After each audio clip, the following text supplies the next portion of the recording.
नमस्कार प्यारे बच्चों। आज मैं क्लास 12th यूपी बोर्ड जो छात्र हैं उनके हिंदी के संस्कृत खंड के अंतर्गत द्वितीय पाठ संस्कृत भाषायां महत्वम का हिंदी अनुवाद लेकर के इस वीडियो में उपस्थित हूँ। इस पाठ में संस्कृत भाषा के महत्व को प्रतिपादित किया गया है। इस पाठ में यह बताया गया है कि संस्कृत भाषा जो है हमारे देश की प्राचीन भाषा है। यह आर्य भाषाओं की जननी है और संस्कृत भाषा हमारे देश की अखंडता, स्वतंत्रता और सांस्कृतिक गौरव को रक्षित करती है और संस्कृत भाषा में लिखे गए ग्रंथों के अनुशीलन करने से हमारे चरित्र का निर्माण भी होता है। या कुल मिलाकर हम कह सकते हैं कि संस्कृत भाषा को देववाणी कहा गया है, यानी देवताओं से निकली हुई वाणी भाषा कहा गया है। आप जानते हैं कि जब भी हम कोई शुभ कार्य करते हैं तो हम जब अपने घर में पुरोहित या पंडित को बुलाते हैं तो संस्कृत श्लोक के माध्यम से, संस्कृत के मंत्रों के माध्यम से ही हम अपने शुभ कार्य को निष्पादित करते हैं। तो संस्कृत भाषा का महत्व प्राचीन काल में ही था, मध्यकाल में था और आधुनिक काल में भी है। भले ही यह आज के लोगों के लिए दुरूह है, कठिन हो गई है, लेकिन फिर भी इसकी महत्ता आज के आधुनिक संदर्भ में बिल्कुल कम नहीं हुई है। तो आइए देखते हैं कि संस्कृत भाषा महत्वम का हिंदी अनुवाद आइए देखते हैं। धन्यो अयम भारत देश, हमारा भारत देश धन्य है। यत्र समुल्सति जनमानस पावनी, भव्य भावोध भावनी, शब्द संदोह पैश्विनी सुभारती। कह रहे हैं कि यत्र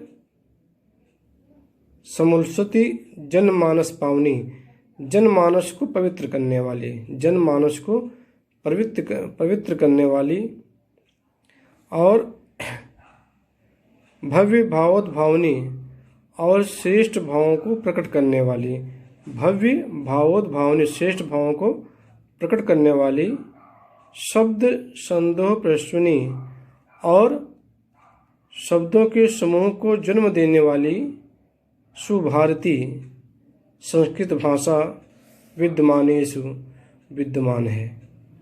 सुभारती कहेंगे, सुर मतलब देवता, भारती मतलब होता है वाणी। सुर भारती यानी देवता, यानी संस्कृत भाषा विद्यमानेषु विद्यमान है। ठीक है। समुल्सत मतलब तो सुशोभित होना, सुशोभित। यह जो जनमानस को पवित्र करने वाली है और सुशोभित है। भव्य भावोत भावनी, और श्रेष्ठ भावों को प्रकट करने वाली, शब्द संदोह प्रश्नी, शब्द के समूह को जन्म देने वाली, प्रश्नी मतलब जन्म देने वाले। सुर भारती मतलब संस्कृत विद्यमानेषु, संस्कृत भाषा विद्यमान है। ठीक है। आइए देखते हैं। निखिले अस्वपि वाङ्मयेषु अस्याः वाङ् में सर्वश्रेष्ठम सुपन्नम च वर्तते। निखिलेत मतलब होता है कि समस्त या संपूर्ण कह सकते हैं। निखिलेश अपि वाङ्मयेषु, यानी वाङ् मतलब साहित्य, संपूर्ण साहित्य में। निखिल मतलब होता है संपूर्ण या पूरा कह सकते हैं, सारा कह सकते हैं, यानी पूरे साहित्य में। अस्या वांग में, यह जो साहित्य, वांग मतलब साहित्य, ये जो साहित्य है, सर्वश्रेष्ठम सुपन्नम चावत्ते, सभी साहित्य से ये सर्वश्रेष्ठ है और संपन्न है। इयमेव भाषा संस्कृत नामापि लोके प्रस्तुता अस्ति। यह जो भाषा है संस्कृत नाम से लोके प्रस्थिता अस्ति। यह जो भाषा है संस्कृत नाम से लोक में यानी संसार में प्रसिद्ध है। अस्माकं रामायण महाभारत ऐतिहासिकः ग्रन्थः, चत्वारो वेदः, सर्व उपनिषदः, अष्टादश पुराणानि, अन्यानि च महाकाव्ये नाट्यादीनि अस्यमेव भाषायां लिखितानि सन्ति। कह रहे हैं कि अस्माकं कि हमारे रामायण, महाभारत और ऐतिहासिक ग्रंथ, चारों वेद, सब उपनिषद, अष्टादश मतलब 18 पुराण, अन्यानि च और अन्य महाकाव्य नाट्यादीनि यानी महाकाव्य, बहुत सारे नाट्य या नाटक, अस्यामेव भाषायां लिखन्ति सन्ति, इस भाषा में लिखे गए हैं, इस भाषा में लिखे गए हैं। इयमेव भाषा सर्वेषामाय भाषाणां जननीति मन्यते भाषा तत्त्वविद्भिः। कह रहे हैं कि यह जो है, इयमेव भाषा, यह जो भाषा है, सर्वसमाय भाषाणां सभी भाषाओं का, जो सभी भाषा, जो समस्त भाषा है, जननीति मन्यते यानी जननी है, सभी भाषाओं की क्या है, जननी है, मन्यते भाषा तत्वविद्भिः, जो भाषा के तत्व यानी जो भाषा के विद्वान हैं, ये इस भाषा, इयमेव भाषा, इस भाषा को सभी भाषाओं की जननीति मन्यते जननी मानते हैं। संस्कृतस्य गौरवं बहुविध ज्ञानस्य त्वं व्याकत्वं च न कस्मापि दृष्टिर्विषये। कह रहे हैं कि संस्कृत गौरव को ही दृष्टि में रखते हुए,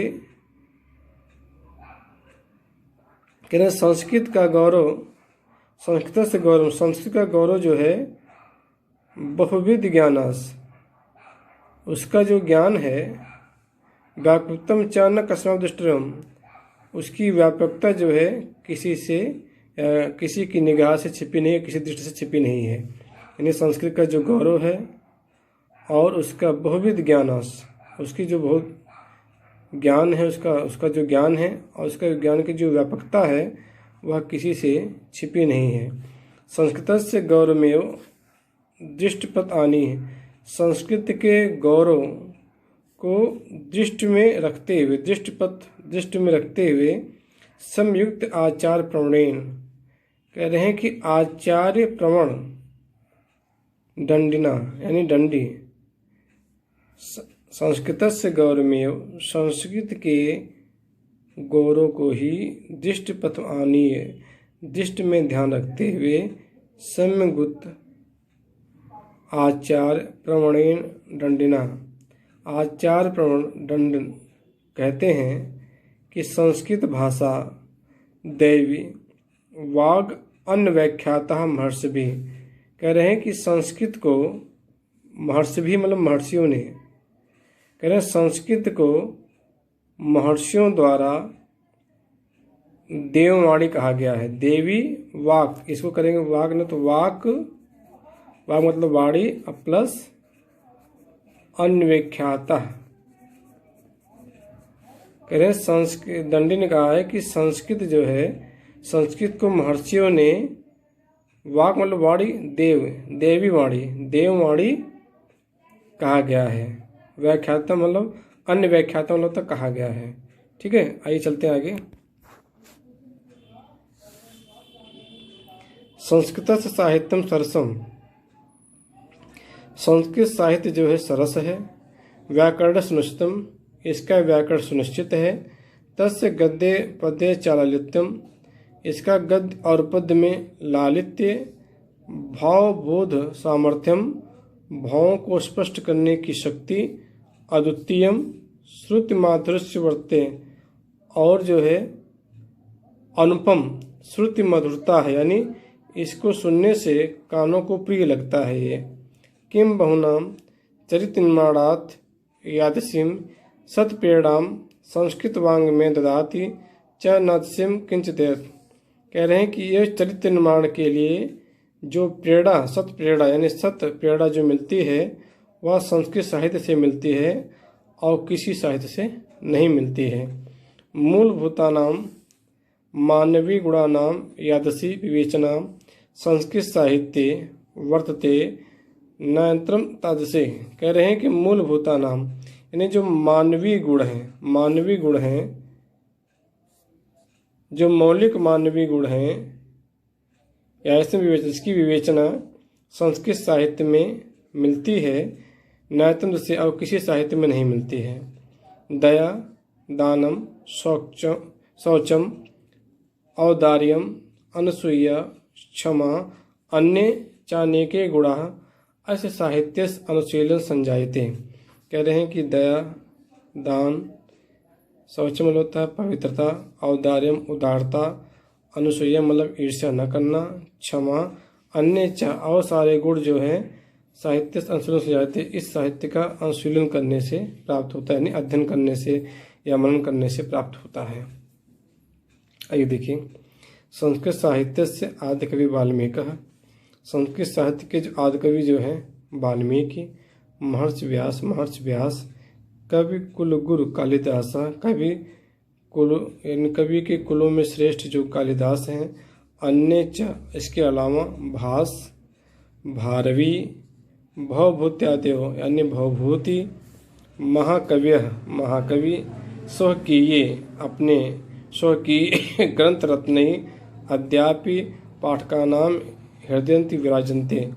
कह रहे हैं कि जो संस्कृत साहित्य के आदि कवि वाल्मीकि हैं, महर्षि वेदव्यास हैं, कवि कुलगुरु कालिदास हैं, अन्य इनके अलावा भास, भारवी, भवभूति जो महाकवि हैं, स्वकीय अपने इनके जो ग्रंथ हैं, इनके द्वारा लिखे हुए जो ग्रंथ हैं, अद्यापि पाठकानाम हृदय विराजन्ते, आज भी मतलब आज भी पाठकों के हृदय में विराजमान है।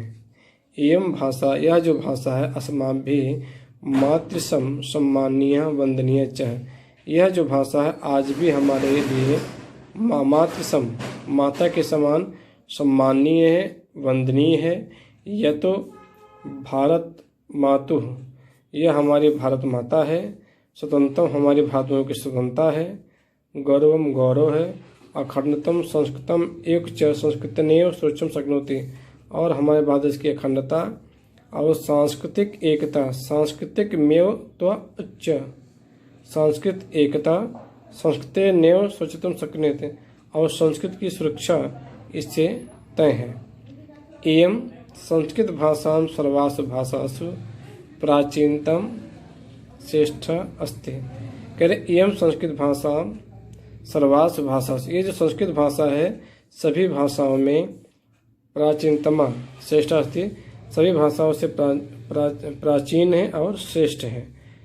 ततः सुष्ठुक्तम इसलिए ठीक ही कहा गया है कि भाषासु मुख्य मधुर दिव्या गीवाण भारती। जो संस्कृत भाषा है सभी भाषाओं में मुख्य है, मधुर है, दिव्य है, गीवाण भारती और देवताओं की वाणी कही जाती है। सभी भाषाओं में मुख्य है, मधुर है यानी अलौकिक है, दिव्य है और गीवाण भारती और देववाणी है यानी देवताओं की वाणी से निकली हुई ये भाषा है, इसलिए इसे देववाणी भी कहते हैं। इस तरह से प्यारे बच्चों मैंने आज आपको संस्कृत भाषा महत्व का हिंदी अनुवाद समझाया और मुझे उम्मीद है कि यह हिंदी अनुवाद आपको ज़रूर समझ में आएगा। अगर समझ में आए, अगर वीडियो आपको अच्छी लगे तो लाइक कीजिए और अभी तक आपने मेरे चैनल को सब्सक्राइब नहीं किया है तो सब्सक्राइब कीजिए, इससे आने वाले समय में आपको अच्छे से अच्छी वीडियो आपको प्राप्त होते रहें। आज के लिए बस इतना ही और जल्द ही मैं नई वीडियो के साथ उपस्थित होता हूँ। तब तक अपना ख्याल रखिए। जय हिंद, वंदे मातरम।